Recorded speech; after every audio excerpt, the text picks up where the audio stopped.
जहरीली बारिश बिना किसी चेतावनी के शुरू हो गई। जैसे ही तेजाब सड़कों पर गिरा, सब कुछ पिघलने लगा। गाड़ियां भी बच नहीं पाईं, उनका बाहरी हिस्सा घुलने लगा। विंडशील्ड टूटकर टपकने लगी। एक बच्चा सनरूफ से बाहर देख रहा था, जैसे मौत का इंतजार कर रहा हो। बारिश रुकने का नाम ही नहीं ले रही थी। लोग अपनी गाड़ियां छोड़कर भागने लगे, कहीं छुपने के लिए। सड़कें नर्क बन गई थीं। कुछ देर बाद बारिश रुकी। एक आदमी अपनी बीवी और बच्चे को बाइक पर बिठाकर शहर के बाहर शेल्टर की तरफ ले जाने लगा, लेकिन किस्मत साथ नहीं थी। बाइक ज्यादा चलने की वजह से धुआं छोड़ने लगी। किसी को नहीं पता था अगली बारिश कब आ जाएगी। वो बाइक छोड़कर पैदल चलने लगे। आदमी ने इकलौता हेलमेट अपने बच्चे को पहना दिया। आसमान में फिर काले बादल घिरने लगे। बारिश फिर से शुरू होने वाली थी। आदमी अपने परिवार के साथ जंगल की तरफ भागा। बहुत देर भागने के बाद उसकी बीवी थक कर गिर गई। बच्चा कुछ कहना चाहता था, लेकिन आदमी ने बीवी को हिम्मत दी और आगे बढ़ने को कहा। जंगल पार करते हुए बच्चा बहुत प्यासा हो गया। आदमी रुका और आखिरी पानी की बोतल उसे दे दी। जब वो लोग आखिरकार शेल्टर पहुंचे तो वहां पहले से ही भीड़ थी। गार्ड्स ने किसी को अंदर नहीं जाने दिया। आदमी अपनी बीवी और बच्चे के साथ पहुंचा। लोग गिड़गिड़ा रहे थे, लेकिन गार्ड्स ने कहा जगह नहीं है। अचानक गोलियां चलने लगी।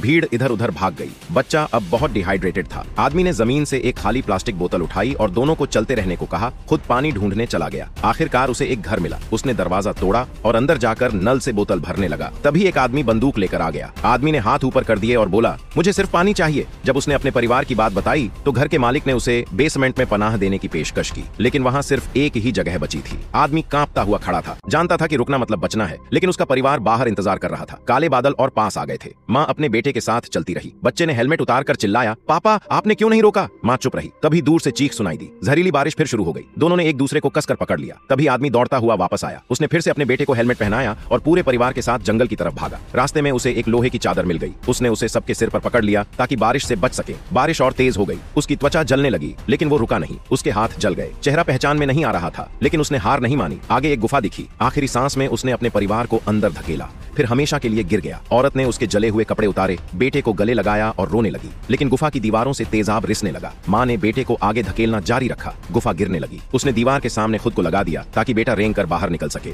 और फिर गुफा गिर गई। माँ वहीं दब गई। बच्चा रेंगता रहा जब तक आखिरकार बाहर नहीं आ गया। बारिश रुक चुकी थी। उसके सामने सिर्फ तबाही थी। अब उसके पास कोई माँ बाप नहीं थे। वो अकेला कैसे जिएगा?